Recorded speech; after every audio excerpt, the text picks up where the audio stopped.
Hello everyone, for this video we will be discussing using a food exchange list for weight loss. Now there are many different ways that you can set up your meals, whether it is that you are given a specific meal plan with everything that you should eat for breakfast, lunch, dinner, and snacks for the next 2 weeks, for example, and that list will already have a set amount of calories, carbs, protein, fat, etc. But there are also people who like to have a little bit more flexibility and choicing as to what they will be eating on a day-to-day basis, and this is where food exchange list comes in.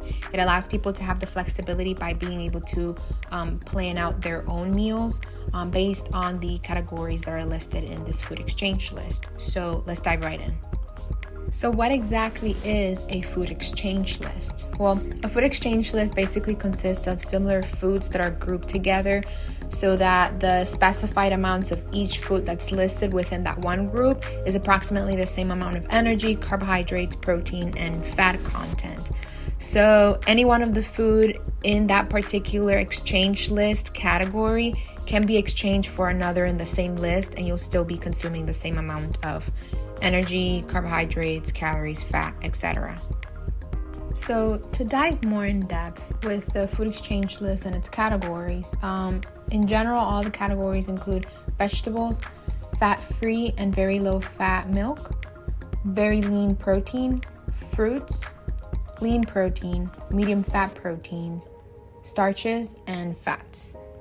So as you can see here, the first category is the vegetables, and it basically says with the vegetables, one serving is equal to 25 calories and 5 grams of carbohydrates.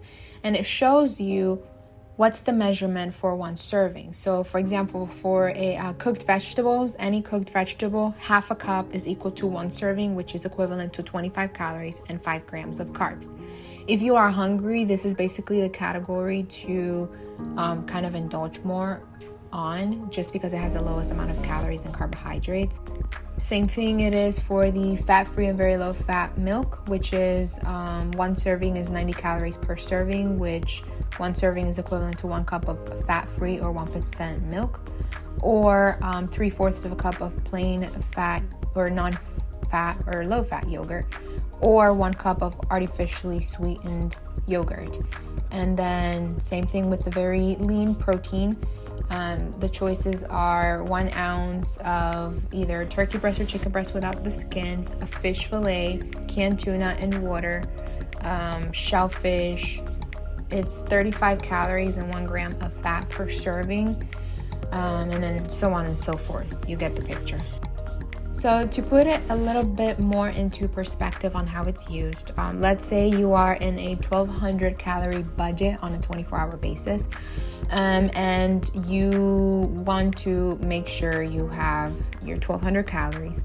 So you can mix and match the categories. For example, to make one meal with a 1,200 calorie budget, you're looking at around 400 calories per meal if you just eat 3 meals a day. If you're gonna have a snack, you are looking around 350 calories per meal, and then 1 snack.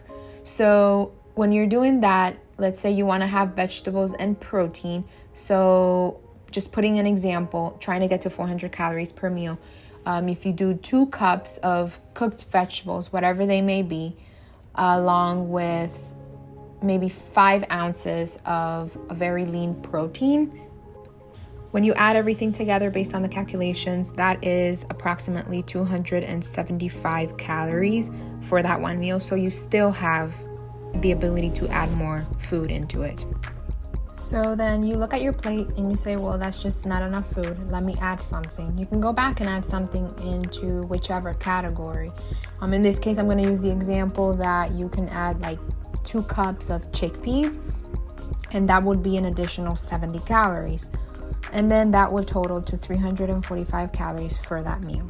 You look at the plate, you feel satisfied, and you're good to go. That's your meal. With the 345 calories for that meal, you can have 345 calories for all your other meals, and you still have wiggle room for a snack with a 1,200 calorie budget. So that is basically how you would use the food exchange list. Now, to make sure that you're using it correctly, you do need a daily calorie goal, whether that would be 1,200 calories, 1,000 calories, 1,500 calories. This is best chosen when your adjusted basal metabolic rate is used. Now, it's better if you get a professional, somebody who knows about nutrition, or somebody who is a obesity medicine expert that can calculate this for you, because this can be done, you know, in 800, 500 calorie, like there are programs out there that is done that way. But some people's medical history may not facilitate that, or it may not be good to have such a low caloric intake. So it's better to discuss this with your healthcare provider, particularly somebody, again, who does this on a day-to-day basis and takes all your medical history into consideration. You also want to keep track of your protein intake. Preferably at a minimum, you want to have about 60 to 90 grams of protein daily. But again, if you exercise, then you need more.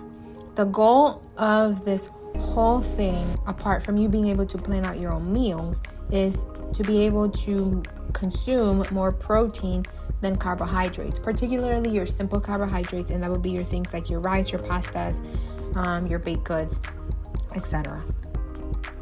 So I hope this video kind of shed a light on other things that you can do during your weight loss journey. So if you like this video and you'd like to see more, please like and subscribe to our channel.